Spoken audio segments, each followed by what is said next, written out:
Seja bem-vindo à aula de Métodos de Levantamento Topográfico, onde nós iremos conversar sobre levantamentos planimétricos, altimétricos e planialtimétricos, sobre o levantamento por caderneta de campo, ou seja, ângulos e distância. Lembrando também que o mesmo levantamento ele pode ser feito por coordenadas x, y e z. Todos esses conceitos que nós vamos ver rapidamente durante essa aula foram retirados da NBR 13133. Então, o levantamento topográfico nada mais é do que um conjunto de métodos e processos que, através das medições de ângulos e distâncias, permitem, com o meu instrumento, eu tenha uma exatidão pretendida para aquele tipo de projeto, primordialmente implantado e materializado em pontos de apoio do nosso terreno, determinando assim as coordenadas topográficas. A partir desses pontos se relacionam os pontos de detalhe e visa justamente a exata representação planimétrica numa escala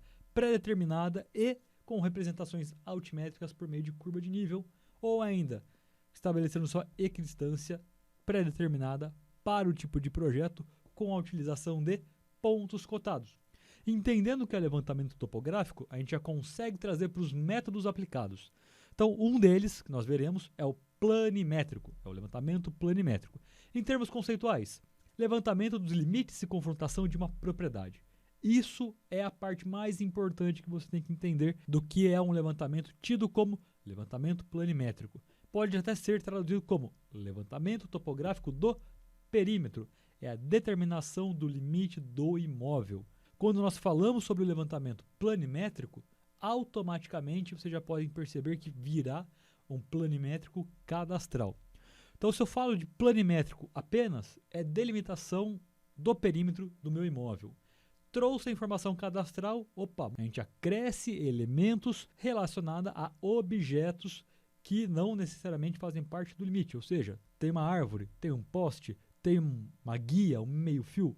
Esses objetos, eles podem ser cadastrados de acordo com o seu projeto, de acordo com a proposta desta obra. Isso vai ser definido por você e pela parte interessada, qual foi o comum acordo entre os projetos. Um exemplo muito prático disso, a determinação de um imóvel.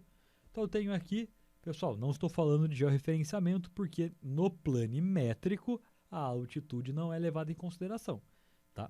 Então só esse detalhe que eu acho que é bem importante. Então foi utilizado um levantamento planimétrico para esse nosso levantamento, os seus limites, juntamente com o contorno da estrada, a linha de força que já entra no mérito do cadastramento de informações, assim como a área de preservação. Essas informações, elas são planimétricas, ou seja, estamos no X e no Y, não tenho altitude e eu cadastrei feições. Percebam, estrada é uma feição cadastral. Linha de transmissão, idem. Linha de força também. A APP, a represa. Então temos aqui nesse mérito um levantamento planimétrico cadastral. Quando nós entramos no mérito já do levantamento altimétrico, algo muda. O levantamento tem objetivo exclusivamente na determinação das alturas relativas a uma superfície de referência. Esse ponto pode ser cota ou pode ser a altitude, que são duas questões diferentes que a gente já vai clarear o conceito.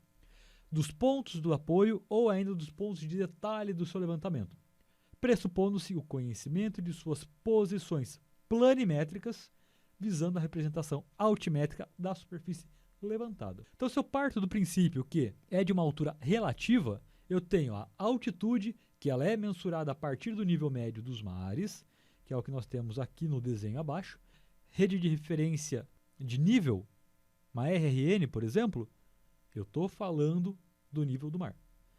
Mas, Felipe, estou fazendo meu projeto aqui e eu tenho uma cota. Então, a cota, percebam, ela é mensurada a partir de uma referência arbitrária do seu projeto ou da sua obra. Um exemplo disso daí. Montei minha estação total em cima de um marco de partida para o meu levantamento. Adotei a coordenada X, adotei a coordenada Y de partida e falei, estou cota 0.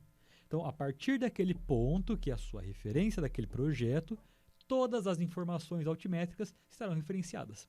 Isso é cota, é arbitrário do seu projeto. Te dá o desnível? Perfeitamente. Você vai ter a diferença de nível, mas você tem uma cota. A altitude, eu posso fazer a mesma questão. Eu estaciono em cima de um marco, porém, esse marco já tem uma altitude referente ao nível do mar. Coloquei minha estação em cima de um marco que tem esta altitude, todos os outros pontos do seu entorno serão levantados e a altitude obtida será referente a esse 570. Terei o mesmo desnível, porém a minha referência ela já é diferente. Pensando nesse cenário que a altitude é importante para mim, ou a cota é importante para o meu projeto, nós temos aqui alguns pontos espacializados após um levantamento topográfico e um eixo criado. Notem que esse eixo, pelo menos para esse projeto nosso, foi determinado a partir das informações altimétricas dos pontos cadastrados em campo. Então a gente fez esse tipo de levantamento. Para qual finalidade?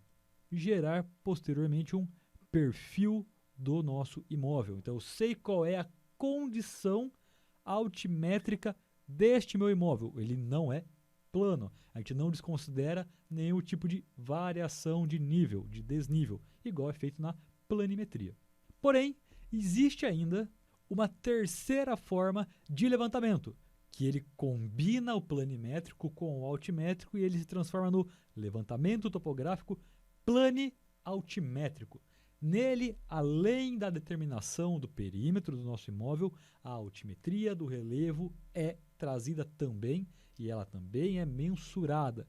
Juntamente vem com drenagem, vem com todas as informações que relacionam essas duas grandezas. Eu posso subdividi-lo também em cadastral. Vem informação cadastral, aí a gente consegue trazer mais informações e aí ele já direciona para uma finalidade em específico. Qual finalidade pode ter? Por exemplo, limite de vegetação, cultura, cercas internas, edificações, benfeitorias, posteamentos e por aí vai. Para o pessoal que trabalha com loteamento, é uma situação extremamente importante. Eu preciso conhecer a superfície do meu terreno para saber como que se dará o meu projeto. Tenho que cortar, tenho que aterrar. Onde é o melhor local para fazer o arruamento? Onde eu tenho que fazer menos movimentação de terra? Tudo isso é importante e você obtém através de um levantamento plani-altimétrico. Trazendo aqui, por exemplo, falei do loteamento, mas isso daqui é uma área rural com um plani-altimétrico com finalidade de cultivo de café. Foi cadastral? Foi. Se vocês perceberem, existem estas rachuras na cor cinza que representam as pedras existentes neste local. Então a gente sabe que são regiões onde o cultivo ele fica mais dificultoso. Porém, eu conhecendo como é a topografia do meu imóvel, através das curvas de nível, que é uma representação gráfica, uma das poucas informações altimétricas que sai numa planta, que é essa representação gráfica. Então, através disso, eu já consigo pensar em linha de cultivo, em ordenação das minhas mudas, como eu vou agilizar meu processo e otimizar também o cultivo e o espaço que eu tenho para o maior número de plantas. Foi utilizado o cadastramento não só para as pedras, mas percebam, também as áreas de escoamento, que são os carreadores, isso é extremamente importante, e aqui na parte inferior a drenagem, então de onde eu poderia buscar água para alimentar o meu cultivo. Tudo isso é importante, tudo isso faz parte da topografia e dentro do levantamento plani-altimétrico cadastral, nós temos essas informações podendo ser extraídas. Então, muito obrigado e até a nossa próxima aula.